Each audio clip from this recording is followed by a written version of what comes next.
Hello, hello, hello. It's Deborah Razzo here with the Women's Real Estate Network. And I have the pleasure this morning of speaking to Melissa. And Melissa answers a question that I am asked constantly.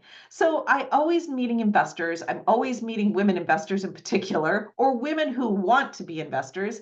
And they say the same thing to me.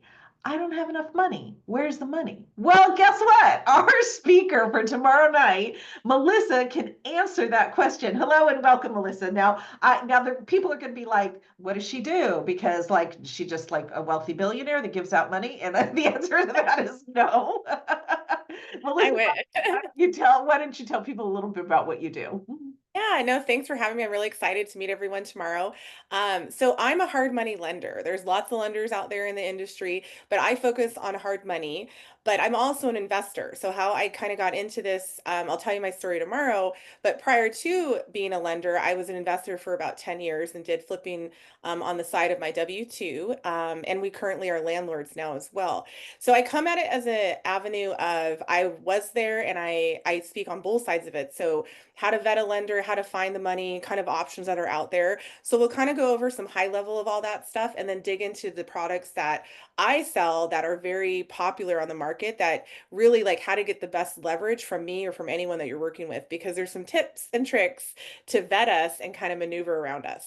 I love that. And I think that's really important. And I think it's really important to distinguish what makes different hard money lenders different, right, from each other. And I also think it's really important to distinguish some of the new loans. Like you hear the words like DCSR, right? Debt to service coverage ratio, right? What is that? What are you looking at? How does that calculate into things? I'm sure people are interested in that. Will you be talking about that at all?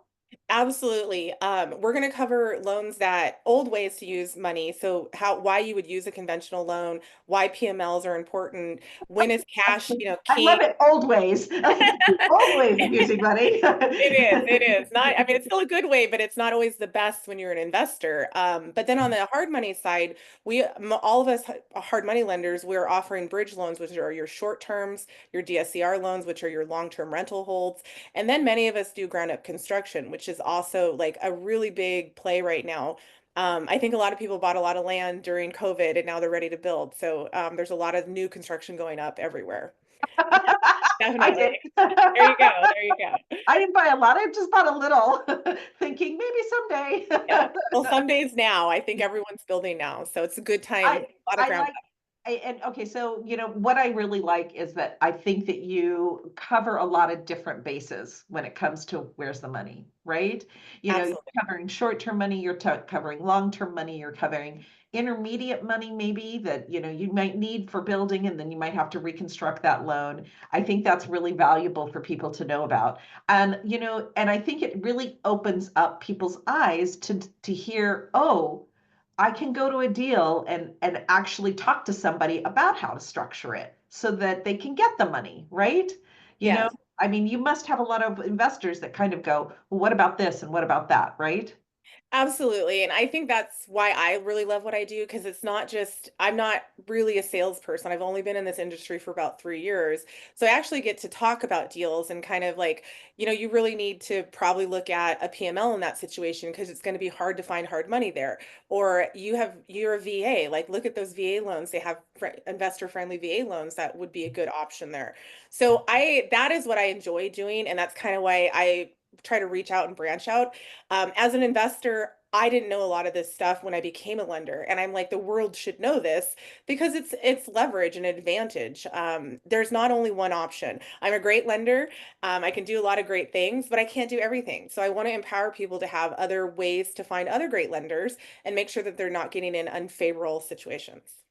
Oh my gosh, I love what you just said, that there's leverage and there's options. And I think sometimes, like I deal with a lot of people who, wonder why I do so much coaching and I have mentors all the times, I have coaches all the times, because it's all here. If you don't think outside the box or think there's a possibility, you don't explore that. And you just said it, there's leverage and there's options, right? So Absolutely. if you're interested in financing something or if you're wondering where the money is, people, come to our event tomorrow night. The link is going to be down below.